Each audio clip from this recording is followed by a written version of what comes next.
been a dancer and choreographer and teacher for so long. How do you keep that sense of joy and that sense of like, I can't wait to be in a dance place? That's really interesting and ironical because I have been depressed for the greater part of my adult life. I've heard about this. Yes. And then I got that reputation as the meanest son of a bitch in the West when I was teaching in California. And I was really hard on students. You had to live up to that name. You had to live up to that name. I lived up to it in spades. And my students one summer gave me a little insignia that said, meanest son of a bitch in the valley, which I proudly sewed onto my homemade denim jacket. But I was just not happy. So when I would teach, I would demand what I expected from the students, but if they didn't do it, it was somehow a reflection of me. And that made you angry. And that made me angry. So now I'm still as demanding. Ask people that might know. But it's not their fault if they don't do it right, and it's not my fault if I don't get through the first time, and they're trying. So what's to be angry about? I think I can't imagine being, I can actually, imagine being luckier to have been able to do what I wanted to do for all this time. So there is absolutely no excuse for not being happy about it. Not enjoy, yeah. I mean, one of the images I have of you is the very first Horse's Mouth we did in 1998. Is that right, team? Yeah. 98, and there was a film made of it, and there's you improvising like you are having the time of your life, and that's a great film. Is that film available somewhere? It's a documentary of Horse's Mouth. So I want to go back to when you were in college. You were at MIT being an architecture student, but you were stealing away from classes and going to the Boston Conservatory to study with Jan Veen, who's someone we don't hear about so much in dance history, but he was an Ausdruckstanz person, wasn't he? Like a German expressionist? Kind of. Yes. He studied with Delcos and Wigman or Laban? Yeah. And Laban. Yeah. So he taught us the Laban scales, all that, which was a great way to learn how to dance because you learned in relationship to the space you were in instead of in relationship to your own body, the way the granted. It's all about your own muscles and your own cushions. So the dancers that trained under Jan were very adaptable and very quick to pick things up. So what do you mean by the scale? What was the scale of? It's surrounded by with a cube. So it's high, low, closed, open, back, front. And that's the Laban thing. And then the Laban, 6 sides and 8 corners. Mm-hmm. And there are scales that do them in various orders, so they become like little exercises. Was that the main thing that he stressed in classes, was that spatial thing? Pretty much, yes. I mean, he taught us a lot of good habits, like watch. Sometimes he would teach a whole class without saying anything. Just do what I do. And science, I used to go across the floor like this. And one day, I got to the end of the floor and he just bit my thumb to keep it from sticking it out. So then I was like this, one thumb in and one thumb out. But, so he was Austrian, which is sort of hyper-German. So it was very orderly and very organized, and the trains ran on time. And it was a perfect fit for me because I'm a Virgo and I like things orderly. So and you were an architecture student, so the spatial thing probably. Absolutely. And he also, another wonderful thing was that technique and improvisation and choreography were all part of the same picture. So they weren't separate, places to go. So you were making dances even then? Yeah, well, I was making dances since I was 4. Yeah. On the sofa. Didn't you break the sofa? Yeah, yes, it's true. Cascading back off the water off the, and of course my knees jackknifed because, go that way, and went through the bay window in the television room. Oh my God, you broke the window. Broke the window. Got punished once again. Didn't get hurt. And then somehow Donald McKayle found you, or you found him. I would study once a week in Boston. There was something called the Dance Circle, which would bring New York choreographers up once a week to teach class. And that's where I met Murray Lewis, and he taught a long series, like 20 weeks. And Cunningham, I never got to Mercer's class, but I would go to Carolyn's class, because he would come and do the first week, and Carolyn would come and do the rest of the series. Carolyn Brown. And Eric Hawkins, and Katie Litz, and all these people, and Don McKayle. So that's where I met him first. And I took to his classes because he moved very fast. And I was 6'3" at that time, so I was really big. And I loved to move fast. And so that appealed to him. Well, when he was... It appeals to a lot of us too, by the way. I didn't mention, Gus was such a striking dancer, whether he was dancing with Merce Cunningham or Martha Graham or one of his own companies. And everyone noticed how long his legs were and how fast he could move them. Yes. Oh, my back wishes that they were a little slow. Anyway, so, and then in May of '61, I graduated from Tech, and I got a call. What's from MIT? And I got a call from Donnie or somebody inviting me to come to an audition in New York because he was doing a Broadway show.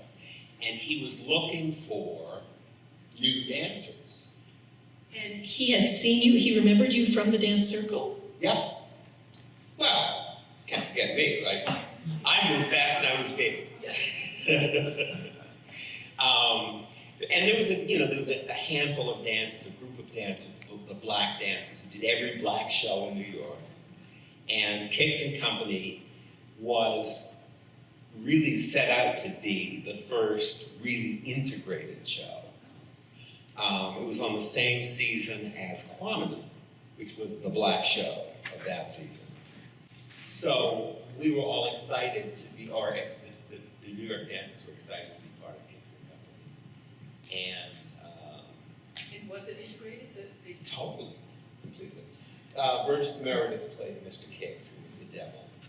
And Uhura, Nichelle Nichols was the lead. She, Star Trek. She was the original Uhura. Star Trek hand. She was Hazel. And Vi Velasco was the second lead. And, like that. It was a good show. I mean, it was not a good show, that was the trouble. The dancing was great, but it had a bad book because Oscar Brown Jr., the composer, had written the book. And Vinette Carroll, who's a well-respected black director, was hired to direct. Well, we got to Chicago because Oscar Brown Jr.'s hometown was Chicago, so we thought, hometown coming. But we opened this intimate musical in the McCormick Center, which is a 3,000-seat theater. You can't even see the back row from the stage. So that was a mistake. And this is what year? 61. So it's the same year you graduated? Yeah. I came in fall, in August. And we rehearsed at what is now Tisch, in the fifth floor ballroom. Yeah. It was then called Central Plaza. And it was run by Billy Crystal's father.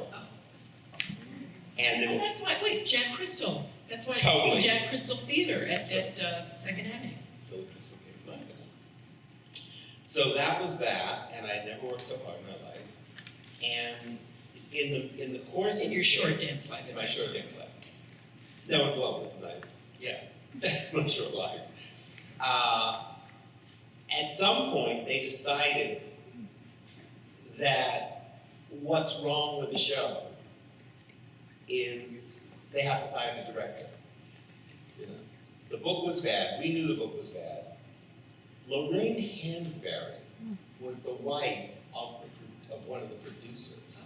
So they hired Lorraine Hansberry to direct. She should have written. Thank you. Hello. And Burgess Meredith, who was an outstanding director on his own, was so professional. He just zipped and did his job. But we could see things were not going well. But you got paid, right? You got paid Oh, for Chicago. this was a Broadway show. Yeah. Pre-Broadway. Just never. And then we came back to New York after that. We did 3 performances in Chicago. And we did a kind of backwards audition show on one of the stages. It was the theater where the musical of Gigi was played. Gigi, the puppet. And there was a tree on the stage that was permanent, so we had to dance around the tree. No, it wasn't Gigi. It was Lily. Lily. Yes. But it didn't go anywhere. So I was in New York, though, and I had an apartment. And I went to the Graham School and got a scholarship. And I was here, and I auditioned for all Broadway shows. But back then, the shows weren't really integrated. Yeah, So, except for, wait, there's one that Joe Nash told me about, the Finn. Oh, that Irish one. Finian's Rainbow. Finian's Rainbow was integrated. That's right. I had done Finian's Rainbow at the Boston Conservatory, and I sang the preacher. Cecily! More of that, yes. Oh, that's all I can do. And my voice starts to crack. I can only sing as a puppet. Which we may have. So you were at the Graham School. Say again, I was at the Graham School. The Graham School, you were on scholarship there. So were you wanting to get into her company? Not particularly. I wanted to dance. And I studied with Merce because I loved that idea of what he was doing, that way of thinking about movement. And it was hard. It was great. Well, also, it was technically hard, but also it may be related to the Laban spatial thing, too. Merce is so spatial. Right? Yes. The directions and stuff like that. Absolutely. But didn't you also, like around 62, dance with Ruth Emerson, one of the Judson people? Oh, yeah, we grew up in Boston together. Oh. Not together, but when we were in college, we danced with a group in Boston called the Dance Makers. Dance Makers? The Dance Makers, which was Boston's first professional modern dance company. Was Toby Armour part of that? No. But Ruth Emerson But was. Ruth Emerson was, and Martha Baird was the director. And it was a repertory company of her work and various modern dance choreographers in Boston. I think I was the only man, and Ruthie, and we made the costumes in her kitchen in North Cambridge. Well, you performed it in New York, right? This piece with Ruth Emerson. Well, we performed when we got to New York. We Yeah. both came to New York sort of about the same time. She had graduated from Harvard as a mathematician, and she came to New York. So we were getting the creme de la creme from Boston. But The MIT and Harvard graduates. Right. And immediately, she got into the downtown scene, heavy downtown. Yeah, I think she I took was Robert Dunn's course. ecumenical, Meaning back and up forth. and down, in my lady's chamber. So I was everywhere. I didn't specialize. I mean, most dancers found their soulmate choreographer. Or a niche, like Judson was a niche. Yeah. Yes. And so the Graham dancers didn't speak to the Lone dancers, didn't speak to the Cunningham dancers, didn't speak to the ballet dancers, yada. And you And taught I did all of it, because it was dancing. I wasn't particular. And I, because of Jan's training, picking up new styles was not a problem. And then later I could figure out, once I got the muscularity, I could figure out what the expressive intent was. So if the styles were a problem, and when I think of Gus going from the Martha Graham style to the Merce Cunningham style, that is a big stretch. But I want to ask you a sort of slightly different question. What was it like going from the world of Martha Graham to the world of Merce Cunningham? When I was in the world of Martha Graham, I was clinging to the world of Merce Cunningham. Because when we started rehearsing, I mean, I took classes, whatever. But then in '64, we did a performance at, I think, Philharmonic Hall, a lecture demonstration of Martha's work. And then she asked me into the company. And when we would rehearse, everybody in the room would just scream at each other, insisting that their version of what Martha wanted was the right version. And this moment happened on this beat, and this note, and da-da-da-da-da. So while they were all, I was lying in the corner upside down, breathing, trying to get calm. Because the idea about Cunningham work, about Graham work, is that you kind of use everything all the time because your core is always engaged in an emotional way, so that you're always using all your muscles. Well, with Merce, you can't use all your muscles all the time. You have to find your center and then figure out what it is you need, at minimum, to do the thing you have to do. So, and that was way more copacetic. Sometimes I think of Graham did everything on an inhale and Merce did everything on an exhale. Yeah, kind of. Except when it got fast. Then you didn't have to breathe at all. But so that, yeah, I didn't let myself get involved in the Graham dynamic or politics because I wasn't so invested in it. It was another alternative for me, but it wasn't the be-all and end-all as it was for most of those people who were attached to it. Yeah, you're lucky. I remember Marnie Wood said something when I questioned her about one of these firings or somebody quit, or Mary Hinkson and Bert Ross and the people who were major would sort of disappear, and she said all the Graham people devour their own. Yes, it's true. It's self-destructive. When they walked into that studio, they became different people, and not nice ones always. Yeah. Except for Donnie. Well, he was way before my time with Martha. Oh, because I had him as a teacher in the '60s there when going to school. Yeah, he was one of the teachers in the early mid-'60s. Okay. I don't know if he was still dancing with the company, but he sort of got. He did that. Well, '65 was my year. And he wasn't around from '61 to '65. He was busy with his own company then. '63 to '65. I think maybe I had him later. I don't know. But he was sort of known as the least neurotic of the Graham teachers. I actually taught a Graham class one time. This must have been in the '70s. And I started standing up. Oh my God, it's sacrilegious. I did a Graham class. I did a Cunningham class at the Graham studio. Well, I think a lot of the male dancers at the Graham Company were uncomfortable doing the floor work. Oh my God, if you didn't have those hips, those absolutely open hips, all that floor work was just painful. I had bruises on every surface of my body that touched the floor, my knees, outsides of my feet, hips. No. And fortunately, I was flexible. Poor Dudley, his second position was like this. On the floor. But he could fly. And Martha loved jumping men. As did Merce. And so did you have to jump a lot with Merce too? Yes, and I love to jump. I had hang time, I had belong, so I could get up and Merce liked to jump and then change direction and then come down. And trying to defy gravity in that way was so much fun. It was just... The leaps or the strides, or the Graham leaps where you contracted it on the top of the leap. Yeah. Oh, and then dancing with Pearl Lang, because that was an offshoot of when I was at the studio. Of Martha's studio. Martha. Mm-hmm. And first I danced in the chorus of Shira, which is one of the hardest dances ever made. And then it was Paul Sanasardo, was The Heart of the Earth, In the Pearl Lang In piece? the Pearl Lang piece. Oh. And he had the ropes, and he shook the ropes.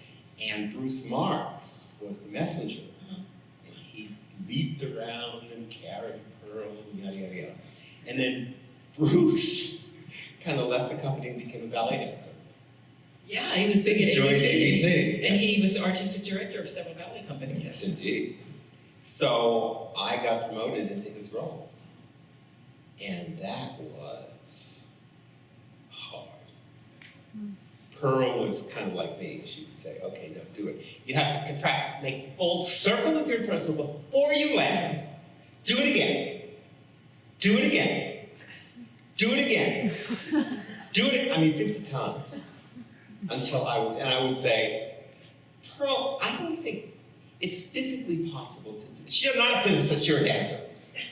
Do it again. But that taught me a whole lot about how to be present in the work.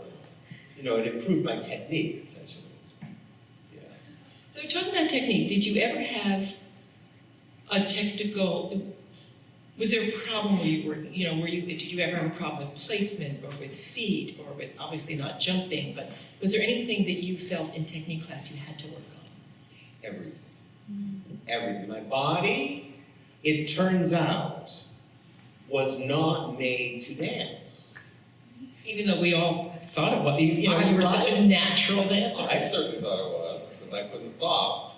But in terms of anatomy and physiology, I guess, my body was not really amenable to dancing. So everything was hard to do physically.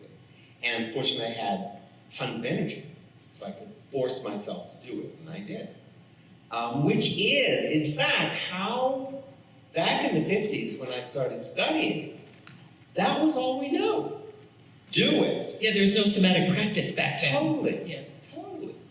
And so, you did it some kind of way, and if you survived, then you kept doing it, and if you didn't, you were injured and you stopped dancing and opened a boutique somewhere. I want to ask you about choreography because I want to know, you were an architecture student. How did that inform your choreography? Well, the thing is, my first little dances back before I was depressed were whatever. They tended to have a little humor in them. They tended to be a little satirical. But once I had my own company, which began around 1972. After you left Merce? Right, Merce in 68. And I guess I started the company in 69, and then we got incorporated in 72. Then I was starting to sink into depression. So the making of the dances, the drawing of the lines and the plotting of the moves was kind of a therapy for me. And I was not interested in the dancer's input. I wanted them to do most choreographers back then did want the dancers to do what they said. Yeah, it was pretty clear, just on the choreographer or the dancer. Perron used to put towels over the keyhole in her rehearsal studio so people would steal her movement. Because movement was precious back then because it hadn't been done before. It hadn't become motion yet. It hadn't become energy. But even when it became, there were fights over who started spinning. Was it Laura Dean or Andy DeGroat? Or who started running? Was it Yvonne Rainer or Steve Paxton? People do have that, identifying with certain things. But I think now we have a more open idea of the relationship between the choreographer and the dancer, and we understand that we're influenced by each other. It may not be called stealing, it may be called influence or appropriation. With or without attribution. Yeah. So that's funny about the keyhole thing. Yeah. But anyway, so my dances were all, and when I look at them now, there are moments that I thought, oh wow, I did that. That was pretty good. but most of them were kind of building a wall between me and emotional involvement with the world. And between me and my dancers, there wasn't very much communication. Well, because you had, I mean, Pearl Lang, Martha Graham, and Ruth Cunningham, none of them were known for their friendly communication with the dancers. This is true. So those were people you That's my modeled. model. Yeah.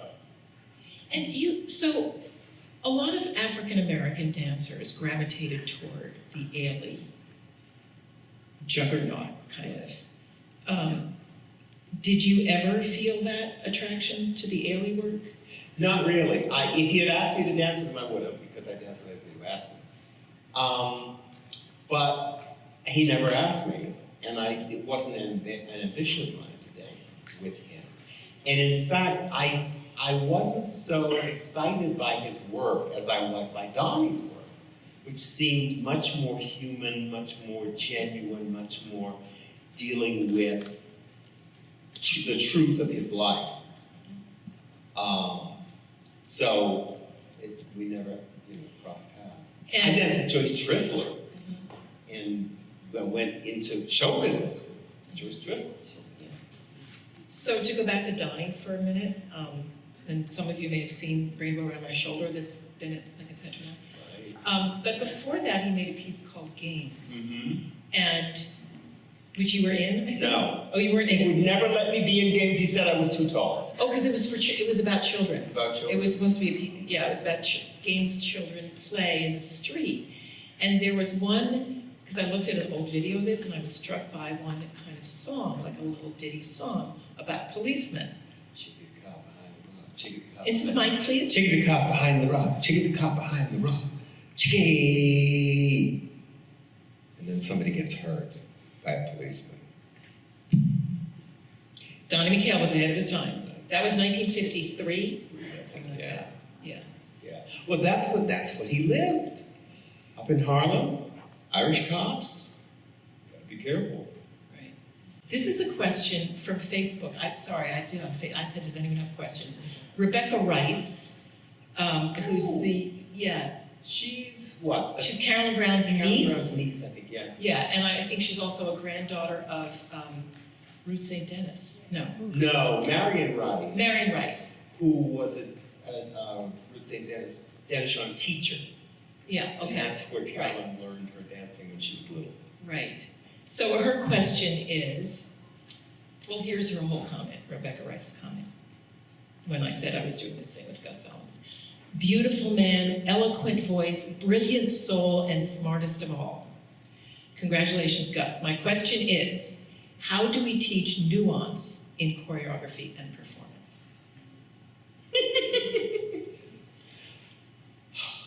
Well, in performance, you make the dancer more specific. It's all about specificity. If a dancer knows who he's or she is being at the moment they're performing, then nuance will begin to come into the work. Your intention is what's most important. Not to obey, but to become. As a choreographer, you just have to watch and see what things physics starts to bring into the work, and then notice them and choose to exploit them. When you're talking about performing, That's the answer. Yeah, Thank you. write that down. Go out with choreograph. When you're talking about performance, I naturally thought of Carmen de Lavalade. She's in the show. She's in the show, yeah. And so you also, since you danced since you were little, but you also made puppets. And is there a puppet here today? Actually, there is. There are going to be some puppets in the show. I made a verse puppet and this is a whole other project that I'm doing in Europe right now.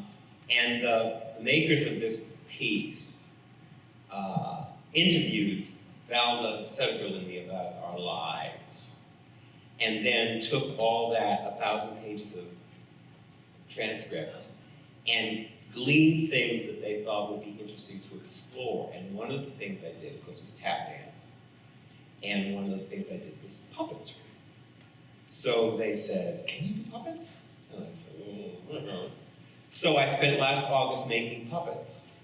I made a Merce Cunningham puppet, a Martha Graham puppet, a John Cage puppet, and a puppet of me when I was little.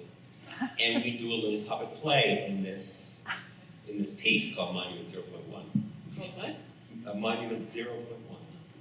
She did a piece called Monument, and this is 0.1, and then next summer we're going to do 0.2. And who's the she? Esther Salomon. Oh, in what country? She works all over Europe. She's Hungarian. She lives in Brussels at the moment. She's been in Berlin. She's in residence at the CMD in France. Like that. And so is there a John Cage puppet hanging around somewhere? There might be. Let's see. John, you here? This is really fun. And I'm sure all you know that John Cage influenced everyone from musicians to dancers to theater people to visual arts people.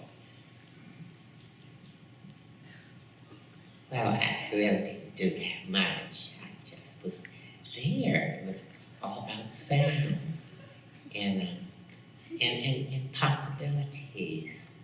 So I got cut from the version of the puppet show that we're doing this weekend. So I thought I would come along and just say hello. I talk about, in the puppet show, I talk about aging as a dancer. And I say, my line is, this is my line. When Merce Cunningham turned 40, the critics in London objected to his continuing to dance because they felt a dancer should be younger. Now that he's even older, no one seems to object any longer. I think they're all just interested in seeing how long this whole thing will last.